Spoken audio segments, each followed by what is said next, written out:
ఈ ప్రశ్నకుందే ఉపహారము స్వీకరించి పూజలు చేయవచ్చా? చేయవచ్చు. ఉపవాసం అంటాం. ఆ ఉపవాసం అంటే భగవంతుడికి సమీపంలో కూర్చొనుట, మంత్ర అనుష్ఠానము చేయుట, భగవంతుణ్ణి ధ్యానం చేయుట, చేసిన ధ్యానానికి తగిన విధముగా ఫలాన్ని అందిస్తూ దాన ధర్మాలు చేయుట. ఎప్పుడు కానీ ఆరోగ్యం కోసం ఇది అన్నీ ఉంటే ఉపవాసం మంచిది. ఆరోగ్య సూత్రాలలో ఉపవాసం లంఘనం పరమౌషధం అని ఉంది. లంఘనం అది ఉపవాసం అంటే.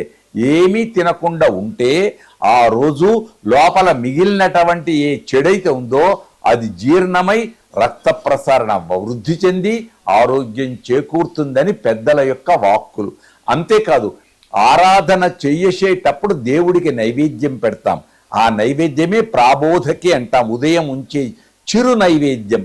కనుక ఏ ఉపహారం స్వీకరిస్తూ నైవేద్యం చేస్తే ఏ తప్పు లేదు. ఒకటి, ఎందుకు ఉపహారం ఎక్కువ తీసుకుంటే నిద్ర వస్తుంది. దోషం ఏం కారణం? శరీరంలో అనారోగ్యానికి మూలమైన నిద్రతో కూడుకున్నవి వస్తాయి. కనుక నిద్ర వస్తే ధ్యానానికి ఆటంకం కలక పెద్దవాళ్ళు ఉపవాసం చెయ్యమన్నారు తప్ప వేరే లేదు. ఏ ఆటంకం లేకుండా ఆనందంగా ఎంతవరకో అంతవరకు, నియమబద్ధమైన ఆహారము ఎంతవరకో అంతవరకు, ఆరోగ్యం ఉంటే వైభవం. ఉపవాసం ఆరోగ్యానికి మూలం. కానీ ఉపవాసంతో ఏది చేయడం కాదు. ప్రసాదం తీసుకుంటే తప్పు అని కాదు. అది ఏమవుతుంది అంటే మనం తీసుకునే ఆహారాన్ని, కాఫీ కానీ, టీ కానీ, ఉపహారం కానీ, ఏది కానీ, పండు కానీ, ఫలం కానీ భగవంతుడికి నివేదన చేసి తీసుకుంటే అది ఉపహారం కాదు, ప్రసాదం. ఆ ప్రసాదం కూడా చిరు ప్రసాదమే. అందుకే చాంద్రాయణ వ్రతం అంటాం. మొదలు అందులో ఒక పిరికెడుతో ప్రారంభించి 16 పిరికెళ్ల వరకు వెళుతుంది.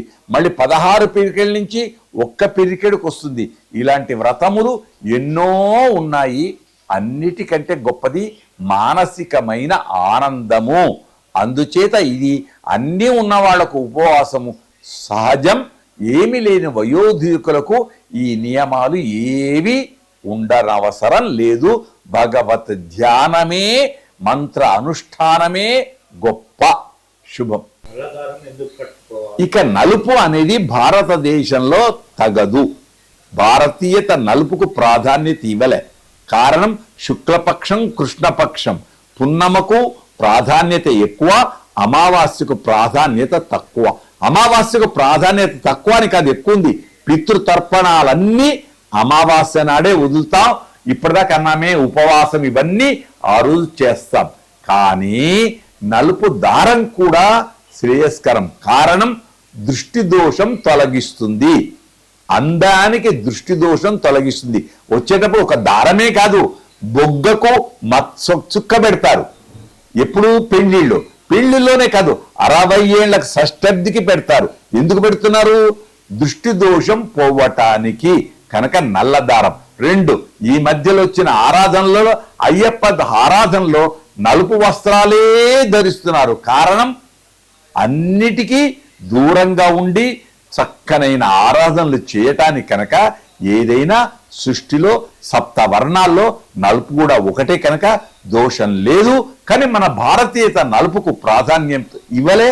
తెలుపుకు తేట తెలుగులా, స్వచ్ఛమైన వెలుగులా. కనుక తెలుపుకే ప్రాధాన్యత ఇచ్చింది మన భారతదేశపు వైభవం. ఇది చాలా గొప్ప ప్రశ్న. ఎందుకు వేయాలి? భార్యాభర్త ఒక్కటయ్యాం కదా. చేతిలో చెయ్యేసి చెప్పుబోవా అని సినిమా అన్నాడు కదా. పాణిగ్రహ శుభ సమయం, ప్రణయానికి శుభోదయం అన్నారు కదా. జీలకర్ర బెల్లం ఉంచుకున్నారు కదా. ఈ మధ్యన ఆకులు, తమలపాకులు పెట్టి జీలకర్ర బెల్లం పెడుతున్నారు. తప్పు.